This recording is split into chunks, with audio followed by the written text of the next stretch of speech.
السلام عليكم ورحمة الله وبركاته. عاملين ايه يا حبايبي؟ شايفين صينية البفتيك وجمالها تحفة، ولا طعمها وريحتها جميلة جدا وسهلة وبسيطة.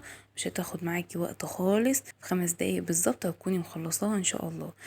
انا جبت بقى هنا اعمل ايه، جبت صينية وحطيت فيها معلقتين من الزيت، سبتهم انهم يسخنوا كويس، وبدأت انزل بشرايح البفتيك بتاعتي. شرايح البفتيك انتي بتجيبيها من عند الجزار، هو بيقطعها لك من مكان معين، بيعملها لك رفيعة بالشكل اللي انتوا شايفينه دوت. تاخديها اول ما تبدا ان هي تتحمر بقى كده بالشكل اللي انتوا شايفينه دوت وتاخد لون، هبدا ان انا اقلب على الجنب التاني وانزل بقطعه البفتيك التانية لحد ما اخلص الكميه بتاعتي بالشكل اللي انتوا شايفينه ده. لو نزلت الميه بتاعتها بالشكل ده كده، انا هسيبها لحد ما تشرب الميه اللي فيها. هتبدا بقى كده معاكي اهي شربت الميه، وهتبدا ان هي تتحمر. بصوا ما فيهاش اي سوائل خالص. هبتدي بقى بعد ما اتحمرت بالشكل ده واتلسوعت كده، انا عايزاه تاخد اللون ده، اللسوعه اللي انتوا شايفينها دي. هجيب فصين من التوم، او لو عندك توم مهروس هتحطي معلقه صغيره، مش كتير يعني مكتريش توم. وهبدأ ان انا احمر التوم بتاعي في جنب لوحده، يعني بوسع كده مكان وبحمر التوم بتاعي بالشكل اللي انتوا شايفينه. بعدها بقى بعد ما حمرت التوم هبدأ ان انا اقلب البفتيك مع التوم بتاعي، وشمي بقى الروايح. اللهم بارك، ريحة التوم مع البفتيك تحفة.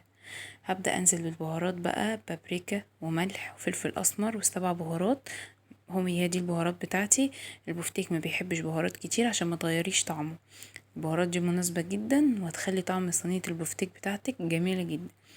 قلبت كويس البفتيك مع البهارات، هنزل بقى بالخضار. معايا فلفل شرايح وبصل شرايح وطماطم، ولو حباها ان هي تبقى سبايسي ممكن تضيفي قرن شطة حامي، تقطعيه شرايح برضو وتضيفي بيه. تقلبي الخضار مع البفتيك بتاعك كويس جدا. انا بقى هنا قلبت الخضار مع البفتيك بالشكل اللي انتوا شايفينه دوت.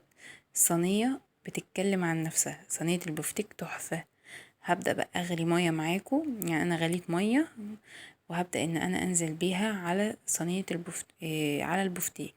اهم حاجة تكون مية مغلية، ما تحطيش مية من الحنفية عشان خاطر اللحمة ما تشدش معاكي، او ما تعصيش في السوا، ما تاخدش سوا كتير. بصوا الصوص بتاعها تحفة، ولسه لما تستوي حاجة تانية. هبدأ ان انا اغطيها واسيبها على البوتاجاز. لو ما عندكيش مثلا صينية ليها غطا، هتبدأي ان انتي تغطيها بورق فويل. دي كده كانت استوت، شايفين الجمال والحلاوة، احلى صينية بفتيك هتعمليها. تحفة وريحتها جميلة جدا، والصوص بتاعها عامل ازاي. هطفي عليها وادخلها الفرن، يا دوبك تتشمع حاجة بسيطة من على الوش، وابدأ ان انا اطلعها، وبألف هنا وشفا. اهم حاجة ما تنسونيش بقى في لايك وشير وسبسكرايب للقناة وتفعلوا زر الجرس عشان يوصلوا كل جديد. السلام عليكم ورحمة